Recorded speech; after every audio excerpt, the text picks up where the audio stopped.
Craig Wilkinson, thanks for coming on the show. It's lovely to have you. Great pleasure. Good to be with you, man. Yeah. Craig, I've got your book here, the most recent one, Force for Good. Oh, lovely. And nice. A wonderful book, The Power of Healthy Masculinity. When I was chatting to somebody last week, I'd chat to people in my gym about who the upcoming guests are on the show and that sort of thing. And it was interesting. I was chatting to another guy, sort of similar age to me. I'm 36. And he said, who have you got on next? I said, no, there's a guy called Craig Wilkinson. I said, okay, cool. What are you going to talk about? So we're going to talk about masculinity. And he said to me, wow, that's going to be a contentious one. And and I thought to myself, it's interesting that is a person's first response. That Crazy, masculinity has become a contentious issue. It's ludicrous. I mean, who would have thought? It's a thing. Half the world is masculine. Why would it be? Why would it be contentious? Yeah, and that alone just got me thinking. Wow, okay, that is interesting, because that is a response that is, I would say, automatic. So there's been enough of a counter narrative to masculinity, to maybe even going as far as saying demonizing masculinity. Very much so, yeah. That becomes a person's first response when we talk about the topic of masculinity. So let me start with this. It says it all, doesn't it? It sets the tone. Yeah, exactly. So why do you think masculinity itself has been demonized? I say, like with any question, there are multiple reasons and answers.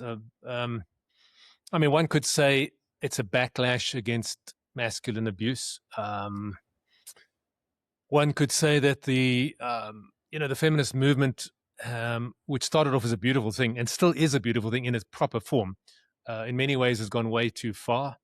You could say we're living in a society where social media has really ramped itself up, and you get the loud, extreme bleaters on either side, almost setting the narrative, almost the tail wagging the dog. So you've got people with grievances and chips on their shoulders, that are shouting so loudly, and that almost becomes a dominant narrative, even though it's not the worldview held by the bulk of people. So I think there are multitudes of reasons. In South Africa too, we have a particularly difficult situation. We have a very broken history, as you know, and migrant labor, poverty, terrible governance.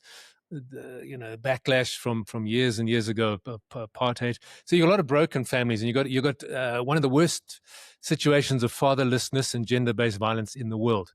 Now, if you've got gender-based violence, obviously you're going to have women who've been abused by men and quite rightly hurt, damaged, angry, furious, backlashing. So I think there are many reasons. I think if you look at the Western world as a whole, outside of South Africa, it's become a very woke and very distorted society, and very polarized. And the narrative is blame the man, blame the patriarch. So I think there are multitudes of factors that have led towards this. But the bottom line is, it's really damaging young men, and it's as you said, demonizing men.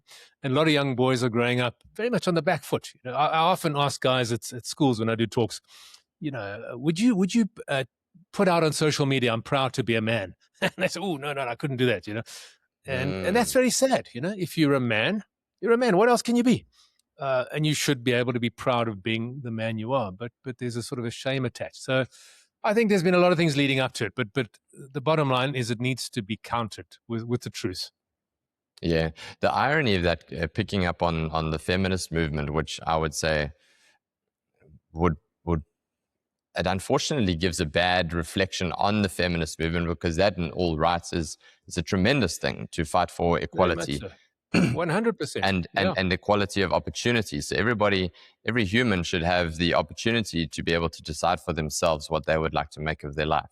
And absolutely, an argument can be made, certainly, for the fact that wasn't the case with females, 10, 50, 60, 70, 80 years ago. So it's a tremendous movement. And the irony of that neoliberal woke, as you called it, viewpoint, is they are alienating the very women and people who should be benefiting from such a movement. You look Very at this much in so. the area of sports. I work a lot with sportsmen. I have a gym, and the transgender movement, and you've got previous males, physiological males that Mm. have changed gender and then are now competing against females. That is the most outrageous thing for a female to ever contend with. It's the most anti-feminist movement It and is, thing to yeah, do out of anything. And it's just quite 100%. mind-blowing that how it's been distorted. Mm. And so, I mean, I fully understand, but it is still a sensitive topic, and It is a understandably sensitive so, with topic, our and I gender-based think it's so violence and important. rape. Yeah. It's incredibly, masculine abuse is masculine abuse. It's terrible. Any kind of abuse. I mean, my pet peeve and hate is bullying. Any kind of abuse of Oh, power. It's yeah, me too. disgusting. And we've seen it. We've seen the the Hollywood stars. The just abusing power and people abusing power, and men in power abusing men, men, and that's disgusting. It should be called out. But that is not masculinity. That's a complete distortion of masculinity. True masculinity, as you and I know, uses its strength only for good. We if we have a physical superiority in strength, which we do over females. I mean, there's just a biological fact. It's a sacred responsibility to be used only well, only to protect, only to care for. So any abuse of that is an abuse of human rights, and it's wrong. But that's not masculinity. Masculinity Yes. is a beautiful gift. You and I know that a healthy male, our instinct is never to harm. It's to protect. It's to stand up against what's wrong and stand for what's right. I mean, that's innate in our DNA. And that's the beauty of masculinity. And so we cannot demonize masculinity. We can demonize toxicity in masculinity. And there's toxicity in humanity. Yeah. Female toxicity manifests in a different way. I mean, we get evil human beings, but it's not masculinity. Masculinity is a beautiful gift.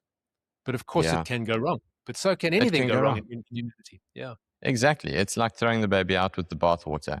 absolutely. You've made references in your book, which I thought was fascinating, about the deaths in Mm, Titanic by gender, mm, and mm, what happens when we go to war. For example, a more recent yeah, example was in Ukraine, when Russia invaded yes. Ukraine, and the woman and the elderly and the kids, they were asked Mhm. to leave the Ukraine, and the male civilians were asked to stay behind.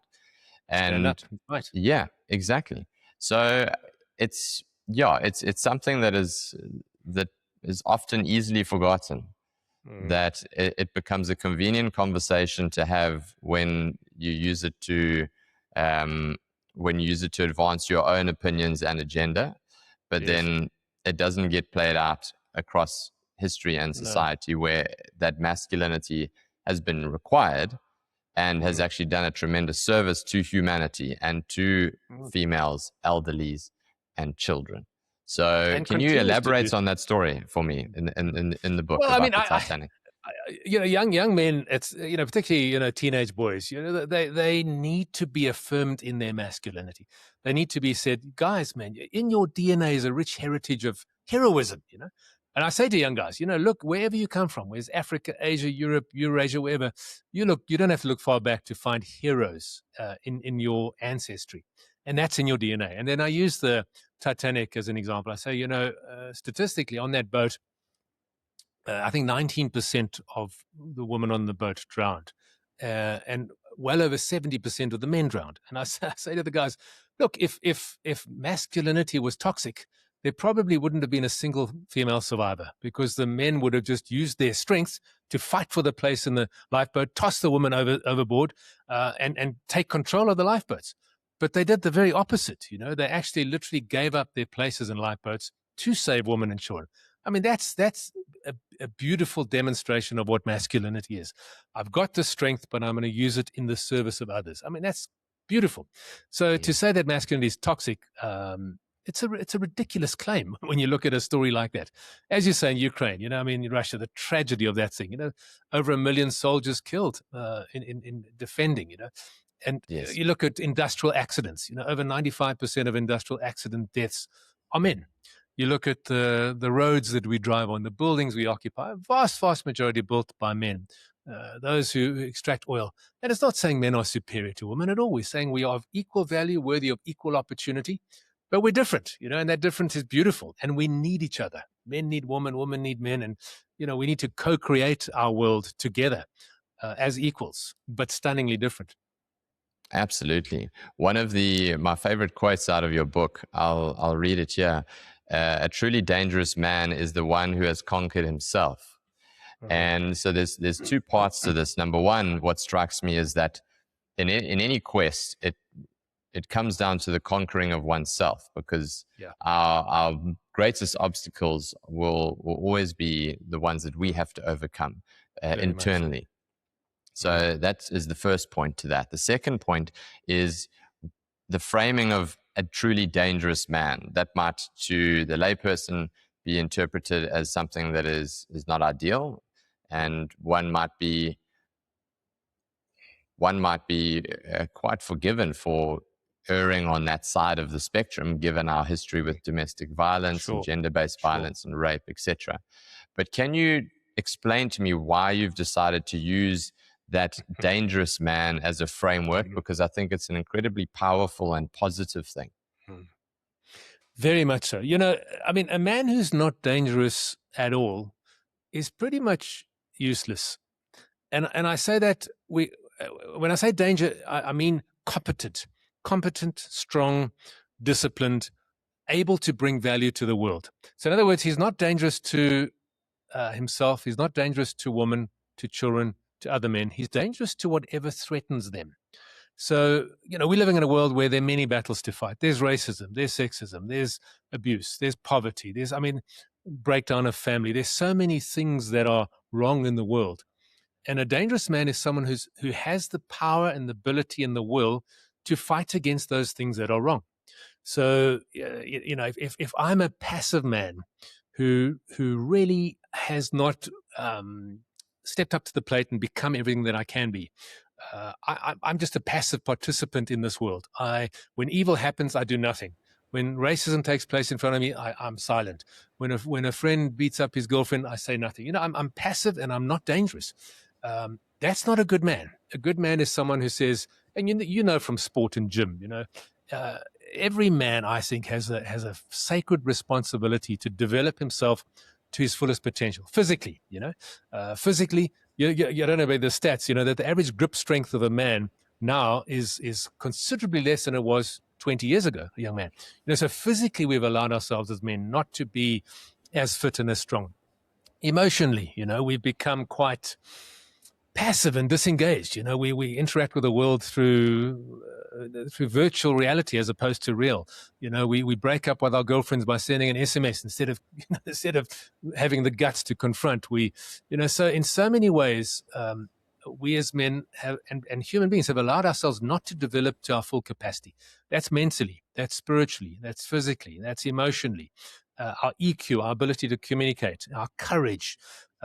And so the more you've developed yourself as a man, the more competent you are, the more able you are to step up when the world needs you to step up. The more able you are to fight off someone that's bullying your son or your wife. The more of a voice you have to be able to speak out against things that are happening. So we need to be the best we can possibly be as men. And of course, we're different. Some guys are physical, some guys are intellectual, some guys are emotional giants, spiritual giants. The reality is we need to become the very best that we can possibly be so that we can be the most potent force for good against whatever is wrong in the world. And that's what I mean by danger. So the whole concept is dangerous but good. If you're not dangerous, you're not a threat to the threat. You're not a threat to the danger. Take a silly example. You're sitting in your house in Durbs, if you're living out more in the country, and a snake slithers into the lounge while you're watching. As a man, you got to say, well, I'm going to be dangerous to that snake. I can't just jump up on the couch and expect my kids and my wife to sort that out. That's my job. And that's what I mean by dangerous. Be competent, be courageous, be good, and then use that for good. Yes. Do you think that there should still be certain, I would say, stereotypical roles? So traditionally we've had in the 50s, 60s, 70s, the man was the provider, he was the protector, and that was his sole responsibility. And the woman, the wife, was the nurturer. She would tend and care for the household and cook, etc. Do you think that those stereotypical roles should remain the same, or in a modern context, do those have a little bit more leeway? I think it's shifted. I think you can't really define a man or a woman by so much the role they play, particularly in the workplace and the home. I mean, women are naturally more nurturing and relational. They're the glue that holds things together. Men are naturally more fixated on things and fixing things and getting out there. And that's fine. But I think there's nothing wrong with a woman earning more than her husband. I mean, in the modern workplace, that's fine. So I wouldn't be an advocate for traditional stereotypical roles. And it goes back to the equal opportunity, equal opportunity. A man can wash dishes, a man can change nappies. I mean, that doesn't make him less of a man. So I don't think we need to go back to 50s, 60s type stereotypical roles. But the man must be, he must protect, he must be the one who stands up and says, I'm going to be strong and I'm going to be competent. A man must do his absolute best to provide, I mean, a man who doesn't do that, take responsibility for doing that. But if a man marries a woman and she's got really strong aspirations to be a pilot or a judge, I don't think a man needs to stand in the way. I think he needs to encourage her. And that's something that needs to be negotiated in the relationship, Yes. I do think that there are times when, if a man becomes very passive, it's very hard for a woman to respect that man. Why would she respect a man that's passive, that's not taking any responsibility? Yes. So I think it's become a lot more nuanced now. But men are still men, Clint. I think that's the key. And women are still women. And women still nurture and care and are the glue, and men are still protectors and and providers in many, many different ways. It hasn't changed the nature of who we are, but I think the way it manifests in the modern world, there's a lot more room for leeway. Yeah. I think one of the things that the very extreme feminist movement has done is almost shamed women into thinking you have to get out there and be a career woman and climb the ladder. That's the most important thing in the world. And I think that's a bad message. Nailed that. Yeah. I think that's a wrong message. We should honor and respect if a woman wants to stay at home and be a stay-at-home mom. Society should honor that because that's a needed role. So I don't think we should. I think there has been a bit of a forcing of a particular kind of backlash stereotype on women. If you're not out there fighting for then there's something wrong with you, and that's incorrect. Yeah, you hit the nail on the head there, man. So, like for me, I'm 36, and we've got a 2-year-old son, and my wife is 37. So, and we made the decision that for the first year she wasn't going to work. So we were fortunate, and we decided as a family unit that was going to be the best thing for our son Grayson, and that's extended a little bit later into part-time work, getting back into the swing of things. But for the most part, he spent the greater portion of 2 years being raised by his mom, which nobody's going to raise your child like the mother of that child, right? No. And I've had this conversation with peers who are going through similar things, and women are sometimes find themselves in the unfortunate situation where they have to go back to work after 4 months or 5 months or however long that might be. And having had conversations with some of these women, they for sure 100% feel like they are obliged to go back to work out of fear of judgment, that they aren't being ambitious enough or career driven enough and whatever. And if you ask them quietly, when nobody else is listening, what would you do if you really had the opportunity? Would you stay at home or would you work? And there's more women than people care to mention would prefer to stay at home. And to nurture and to be a part of their children's lives, and that it is the priorities changed. The priorities changed from being career driven to being kids driven, family driven. And that's not to say that if you're ambitious and you want to go get it and you want to go build a career and be a mom, then more power to you. But like you say, you shouldn't poo-poo the mom that is quite happy being the one to look after and nurture and raise the kids. Yeah. Well, one should honor that. I mean, that is an ideal situation. What you had with your wife is ideal for both you and her and your son. It really is ideal. I think that yeah, and this is where things can go wrong, is in that ideal situation, you need a man and a woman totally committed to each other and that are operating as partners. So if so the man could never say, look, I'm the breadwinner, therefore I, no. She is doing Mm. an equally valuable job. In fact, you could argue a more valuable job than what the man would be out in the workplace. She's raising the next generation. And so if a man and woman honor each other and respect each other's contributions as equal, different, but equally valuable, and build a partnership, there's no need for any of this angst around, that we have around men and women. The problem happens is when women become very disempowered because they've been out of the workplace for some time. Then the man begins to behave badly or maybe mess around, and now she finds herself in a very awkward situation. That's what goes wrong, and I think that's again, that's not a good man. If Yes. you've got a good man and a good woman committed to each other, committed to honoring each other, to honoring the family, honoring each other, and being partners.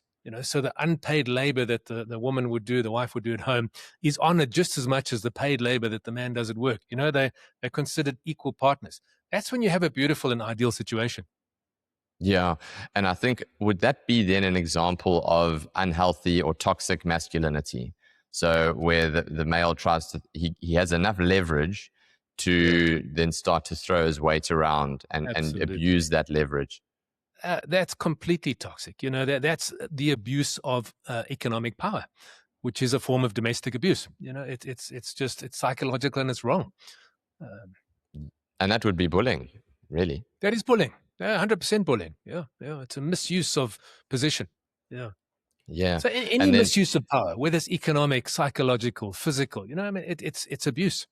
yeah. And that's the very definition of what abuse is. And good men Yeah. don't do that. Good men would never No. do that. So good men make good fathers, and 100%.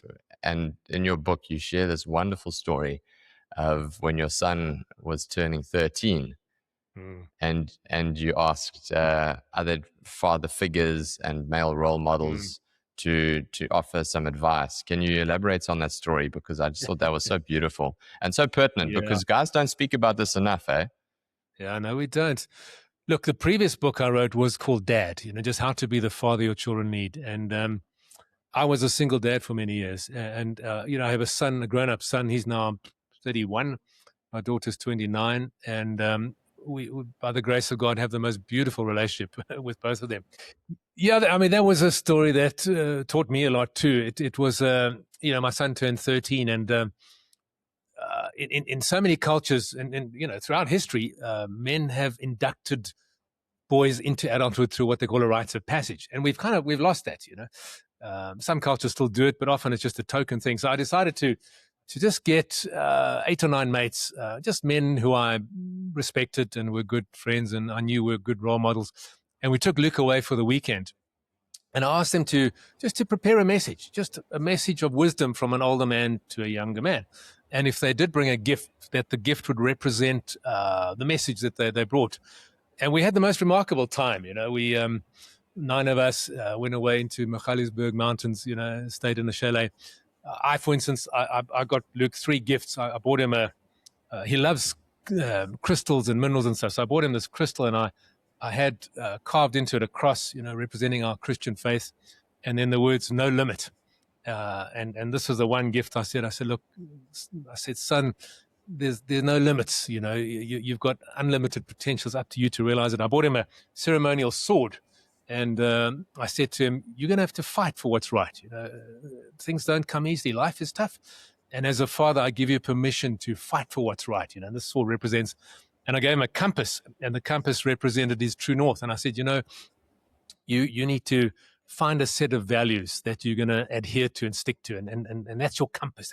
Anyway. I mean, that's the kind of thing. And other men, I mean, the one friend of mine gave Luke a pocket knife that had been passed down from his grandfather to his father to him. It was a beautiful family. I mean, a beautiful thing which he It was a wonderful, wonderful weekend of just imparting to my son. And I tell you what, Clint, what struck me the most was the impact it had on the other men. You know, almost to a man, they came to me afterwards and said something along the lines of, you know, I never got this growing up. You know, I've never been validated by a man. You know, and some of them even had tears in their eyes. You know, realizing what they hadn't received from their own fathers. And it's so interesting because we've done quite a few camps over the years with men. And one of the things I often do with men is we do a ceremony where we validate each other's brothers, you know, and you know, so if you were in the group and I was there, and, you know, we take turns of validating each other.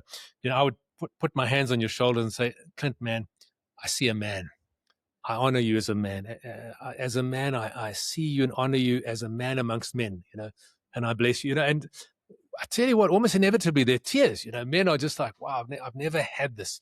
And so this amazing process, and I think this has always been throughout history, you know, where the father imparts masculinity to the son, and the elders of the village impart it, you know, uncles and, you know, older men impart that. And a young boy grows up with a sense of, I am a man. I don't need to prove it. I am a man. And that's a beautiful gift, because if you don't need to prove your manhood, you don't do stupid things. Yes. Yeah, exactly. Yeah. So here's something coming from yesteryear, the previous generation of men. Traditionally, the era of my fathers and my friends' fathers, communication was not the best. Men traditionally weren't the best at communicating feelings, emotions, even things like imparting wisdom and knowledge. It would generally be done, either it wouldn't be done or it would be done through actions, and that's it. And then that was, of course, a byproduct of how they were raised by their parents and their father. You know, the same-sex parent has the biggest impact on an individual. So I think that's what really strikes me there, is the fact that there is that need for these things to be communicated and not to be necessarily assumed. You know, right. I assume that my dad loves me. I assume that my father loved me. I assume that he wanted the best for me. I assume that he was proud of me, you know, that sort of thing. And I think there's a void there that has been left from forefathers, and maybe misunderstandings and not understanding what the needs are from that father figure. Would you say that's fair? Very much so. Very, very much so. You know, I think, you know, just taking it a bit further than that, one of the things I encourage men here is that every man needs to be both a warrior and a lover. And I think, you know, the warrior is the one, is when you take it on the chin, when you don't cry because stuff needs to be done, when you need to just step up and take responsibility. And the last thing you feel like doing is getting up and doing it, but you have to do it because that's what men do, you know. And that's one side of masculinity, which is resolute, strong, disciplined, you know. But if that's all you are, you're not fully male. The other side is the nurturing, the caring, the vulnerability, appropriate vulnerability. And I think what men of old showed their sons was very much the warrior, but not the lover.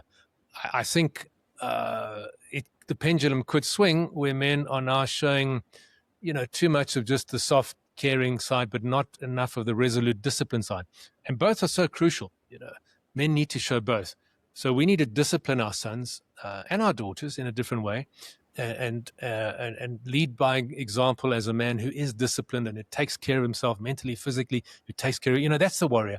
But also someone who's able to be caring and gentle and vulnerable and loving and, you know, shed tears appropriately, you know. I mean, as an example, if you don't shed tears of fear in front of your family as a man because they're relying on you to be the rock, but you do shed tears of compassion and caring and understanding, because that's a beautiful side of masculinity, you know. So you're 100% right. You know, we need to fill that void of hugging our sons and our daughters, telling them we love them, communicating to them with a high degree of emotional intelligence, but at the same time being that strong, resolute man. You see, men are often not taught to be emotionally very literate. and we're not allowed often by society to be vulnerable, because vulnerability is a sign of weakness, and we don't want to be weak. We want to be strong. And as a result, men commit suicide 3 to 4 times more than women, because we don't allow ourselves that kind of vulnerable support. Anyway. Yeah, you're quite right. I've spoken about men's mental health on previous shows as well, and you spot on 4 times more likely to commit suicide than a female. What's interesting in that is they're less likely to get diagnosed with depression, and that's for a number of reasons. Number one is they're less likely to go ask for help. The second reason is statistically, a male and a female walk into the same psychologist, present the same symptoms, and the psychologist is more likely to diagnose the female with depression than the man. So Right. even the most objective professional in that space still has a certain level of conditioning that needs to be overcome in order for men to get the treatment that they need. Yeah. And I'll see if I can find the link to that study and attach it in the show notes. But it's unbelievable. When I listened to that, or when I read that, I thought to myself, wow, that's fascinating. That even the most objective of us still hold men to that masculine protector, provider, harden up, get the job done sort of stereotype. And then I thought, well, if that's the case, well, then everybody, the lesser of us, the less objective of us, will be holding us to the same standard. So, I think you're spot on. Well, and that plays out in the workplace too. Men are not allowed to be vulnerable. Society is calling on men to be caring and nurturing, but when they are, they're often penalized for that. They're seen as soft and not worthy of promotion. So it often plays out in workplaces that men who are vulnerable and caring and nurturing are seen as weaker and not as able to lead. So society does hold men to different standards. There's no doubt about that. And partly it's right. Part of it's right, and part of it can also be destructive, because we are different. What about the flip side of that? What about the flip side of that? So what about a female who is a go-getter? She is ambitious in her career. And the flip side of that would be somebody who's ambitious that's a female would be classified and categorized as being pushy, arrogant, brash. Absolutely right. That does happen. And that's also not fair, because it's not fair, no. she's so quite entitled to be ambitious. In the workplace, women are penalized for being too assertive, men for too soft, and both of those need to change. We need a culture shift there. That women who are assertive, fantastic. We need assertive women. Men who are soft and caring, fantastic. We need that. And let's allow that. Let's create a society where both of those are encouraged. Yeah, let's chat about fatherlessness and the effect that has. There's a wonderful. Have you ever heard of Luke Combs, the country singer? I don't think I have, no. Okay. So he's a country singer, a big time country singer in the US, and he came out with an album called Fathers and Sons. And oh man, just beautiful. The whole album is just about the relationship between a father and his son. And there's a line there that says, one day between him leaving home and driving on my knee, maybe I'll finally be the man he sees in me. And fantastic. And I was like, I listen to that song all the time, man. It's just beautiful. And look it up. Yeah. And it really speaks to what it means to have a male role model and a father figure, and ideally a father present in one's life. Because we know the research shows what happens in fatherless families, in single mother households, the incarceration rates, education, etc., murder, suicide. It is so crucial. So can you speak to me a little bit about the importance of having a father figure, or ideally a father in the household? Absolutely crucial. And let me preface that by saying both boys and girls need both mothers and fathers. I mean, that's God's design, isn't it? I mean, the design is for a boy to have a mother and a father, and a girl to have a mother, for different reasons.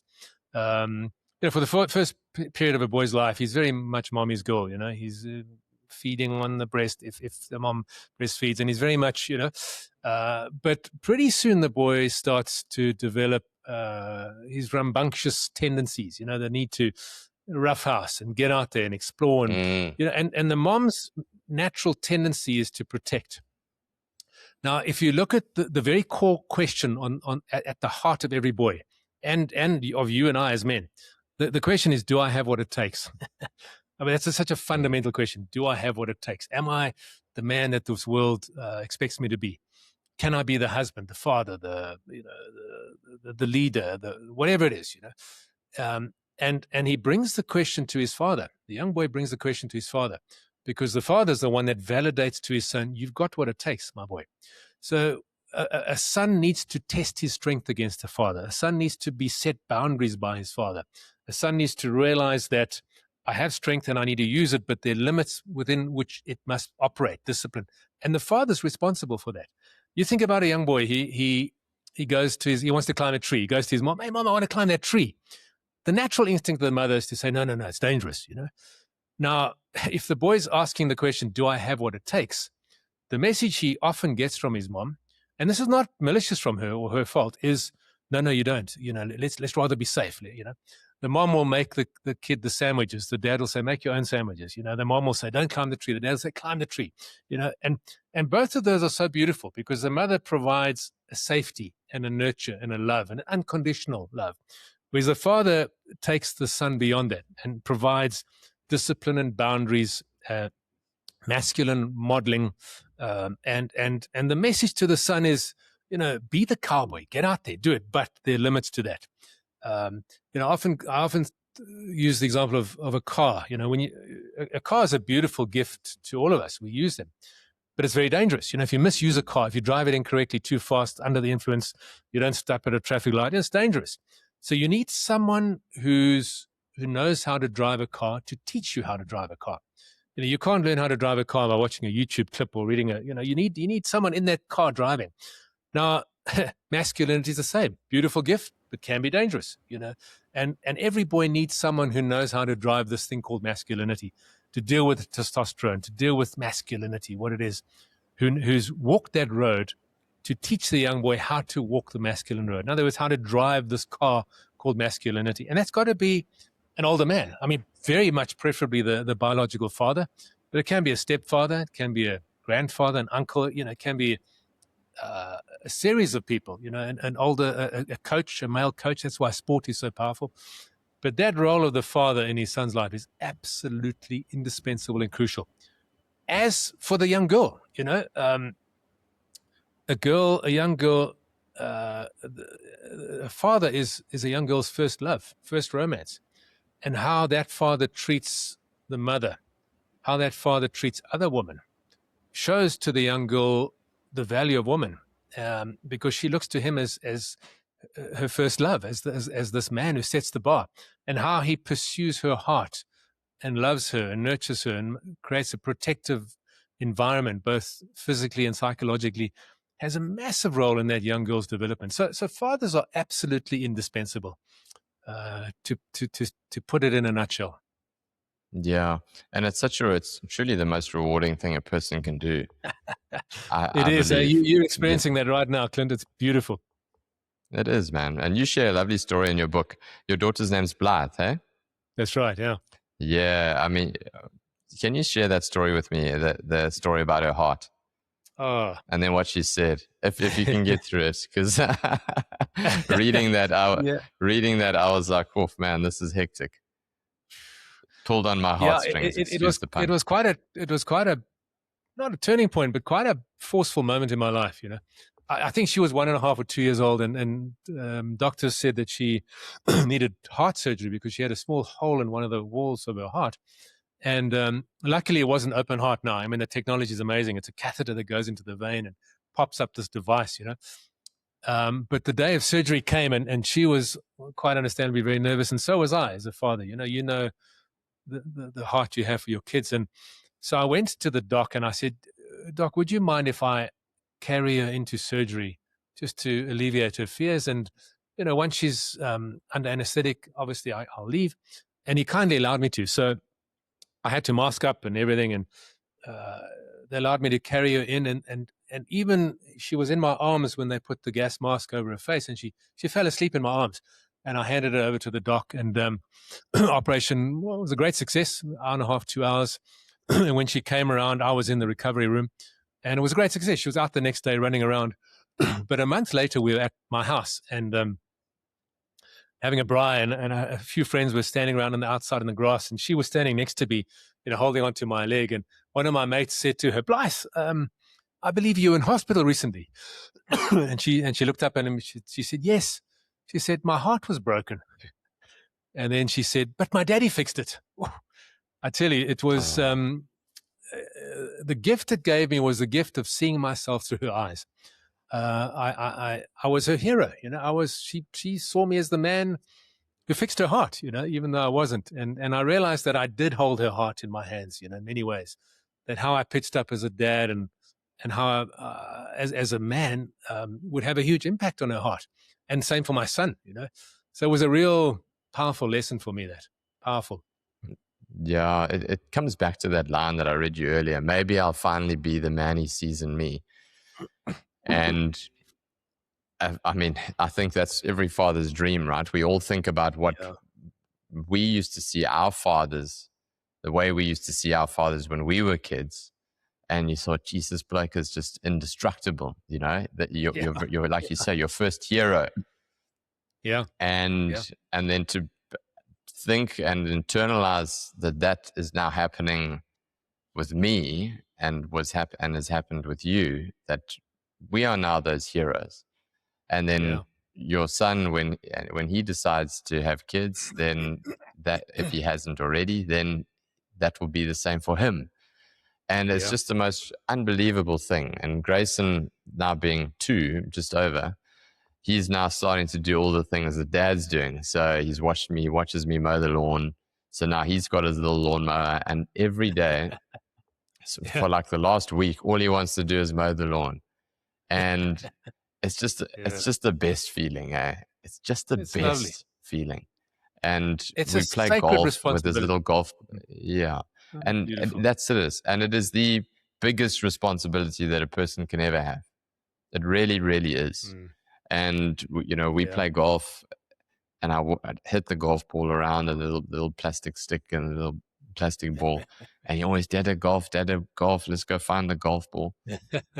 And you realize that you're molding this little human and setting an example for him on what a man should be. Beautiful. And it's just the most incredible thing. It really, really is. And that's the thing. It's indescribable.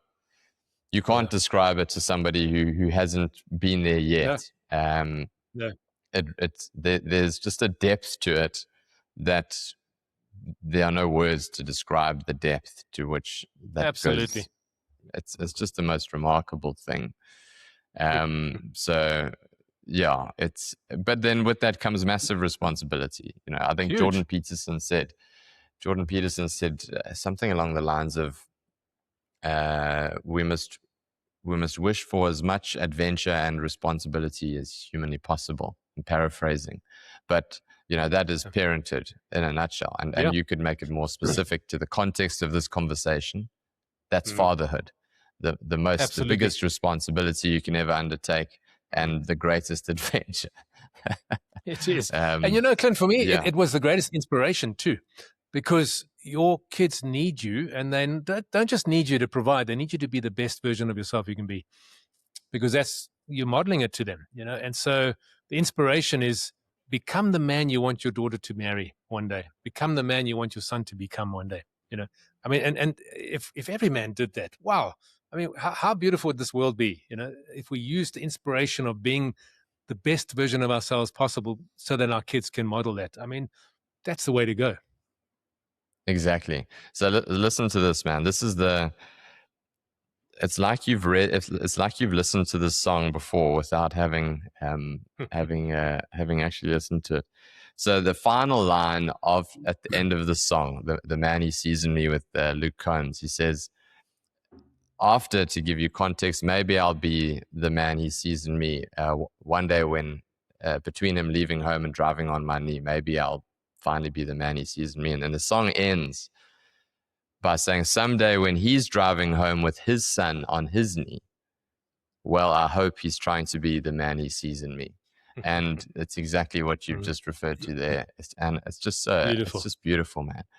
And Yeah. it's those types of things are just the most tremendous. Tell me, where can people find you, Craig, if they're wanting to get in touch and really get to grips with the great work that you're doing, find your books and your talks and all of that?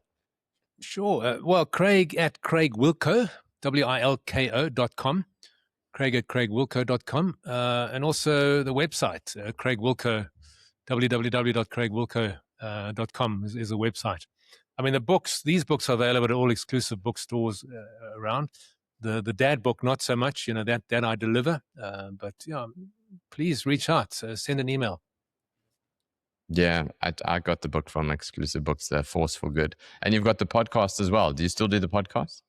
I do, not as regularly as I'd like, but we're going to pick up again quite soon. Also called Force for Good. Yeah. Oh, fantastic, man. Do you have anything exciting around the corner? What's the new year? What does the new year have for you? Well, our nonprofit has got, I run a nonprofit called Father a Nation, which works in communities around masculinity and fatherhood and gender-based violence. And we've got, very exciting programs running out in multiple communities where we train up men to be mentors. And these men in their communities run conversations with men. 2 conversations. The first one is a healing conversation where they just get men in groups just talking, sharing, asking them their true story, and amazing what healing takes place. Because generally as men, we grow up and no one's ever asked our story. Our story is, how many press ups can you do? Where were you? It's nothing. It's not the deep issues of, and so we do healing conversations. And then the material I wrote called The 6-Pack of Masculine Virtues, they take these men through that, which is the 6 virtues that make a man a good man. And so that's very exciting. We're aiming at 10,000 men this year to go through that program and have received the funding for that. So that's very exciting. Wonderful. Otherwise, working with corporates as well. You do a lot of work with corporates, talking to their men, just helping them to understand masculinity and to be that man that they already, want to be. So lots happening. Nice, man. Well, that's fantastic. Well, thank you again for your time. It's been an absolute pleasure to talk to you. Mm-hmm. I thoroughly enjoyed your book, and I'd really recommend people run out to Exclusive Books and get it, even as it makes for a great gift for grandpa, dad, brother, whoever. And I really wish you all the best for the new year. Thanks so much, Clint, and thanks for what you do, creating these platforms for good, honest, empowering conversations. Wonderful. My pleasure. Thanks. And all the best with your young man.